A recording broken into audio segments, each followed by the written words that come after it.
I've said before, I'm not really a big fan of anime, but recently I've been getting more into it. I could give all that credit to MAPPA's latest anime, Jujutsu Kaisen. This show has blown me away, not only in the animation department, but the story department and especially in the character writing department. Everybody, even the villains, are so likable and well written, well designed, they all just look so cool. It's rare for me to get into shonen anime because I've never really been the biggest fan of action heavy shows, both in animation and, surprisingly enough, live action. But what keeps me coming back every Friday was just not the action and its pretty visuals, it's the characters. While I can't talk about Yuji or Fushiguro all day, I want to talk about a character that surprised me the most, and that is Nobara. She is actually a well-written female character that doesn't rely on looks or a cute character design to be called likable. Don't get me wrong, I ain't no feminist, but I can appreciate when something is done right in an industry where tropes run a galore. And Nobara in both the manga and the anime perfectly ride the thin line of uniqueness and tropey behavior.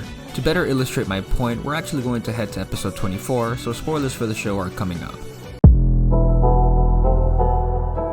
Long story short, Fushiguro has taken out his first special grade demon and has been knocked out, leaving Yuji and Nobara to fight what seems to be Curses, Kechizu, and Eso, whose blood is poison, with Eso's blood being extremely potent. Both are hit with the blood and run away. Here we see a side to Nobara that was seen first in her introduction. She isn't just a Marisu where she can just fight the two curses on her own, she is shown to be vulnerable, to acknowledge that she needs help in certain situations, and she is visibly shook and internally confused about what to do. You can clearly see that in her facial expressions. She is scared. Skipping toward the reveal, Eso's blood will kill Yuji in 14 minutes while Nobara has only a maximum of 10 minutes. Since we saw her so shooken up and scared from the attack, we would probably assume that she would just have a long drawn out speech about courage, her motivation, and she and Yuji would just fight the demon and win. But nope.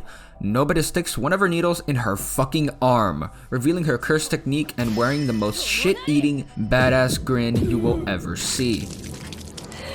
I think the animators made her look like a villain on purpose just to illustrate how strong of a will Nobara has compared to Yuji. He has a similar event happen to him while fighting Mahito and witnessing Junpei's death. His anger is righteous and he doesn't seem to be looking down on his opponent but looking forward on the same level, angry of course. Nobara's expressions are strikingly similar to how Sukuna looks at his opponents, the way they frame her to make it look like she's looking down on the opponent, and that crazy smile she puts on for the majority of the fight makes her look even more intimidating. This is juxtaposed to Yuji, who just puts on a cold look during the fight, even apologizing to Ezo when he finishes him off. This presents us with their two personality types in just a couple of minutes. Nobara doesn't see curses as caring beings, but as objects in the way of the greater good. Yuji sees the two with nuance, as both have a strong connection to each other revealed by Chozo during his exposition dump. Hell, Nobara is a bit shaken up when revealed that the curses have an actual physical presence, but she quickly gets over the fact that they were probably human before, while Yuji just dwells upon the fact, seeing it not as an exorcism, but as a murder,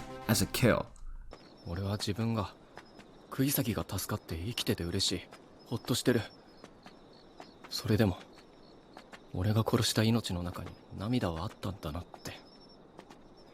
I love how the fight scenes and the animation reveal so much in such a small amount of time. Nobara was the highlight of this episode, showing off her willingness to hurt herself and sacrifice herself for the greater good. This was also revealed in her introduction episode, but I think it's better seen here in one of the most amazing sequences of the show. We also get more insight of her character when talking to Yuji when the fight is over.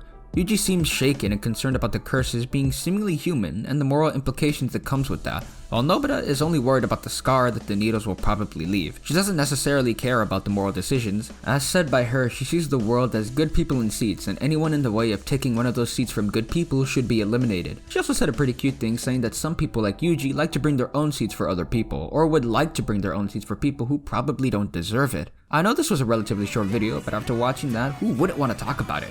Everything about the scene was extremely well done. If you have any free time, there is literally no reason for you not to watch Jujutsu Kaisen, and hell, read the manga too. It's just as good. Anyway, see you in the next vid. I know this one was a mess, but who cares? I had fun making it. I'm just making short video after short video. Yes, I know this was 4 minutes. I'm sorry, but hey, thanks for almost getting me to 1,000 subs. That'd be really nice if we can hit that by like the end of spring break. Yeah, I think it's possible, but I'm not betting on it. So hey, thanks again for sticking around, and enjoy the music, I guess. See ya. See you in the next video. So, yeah.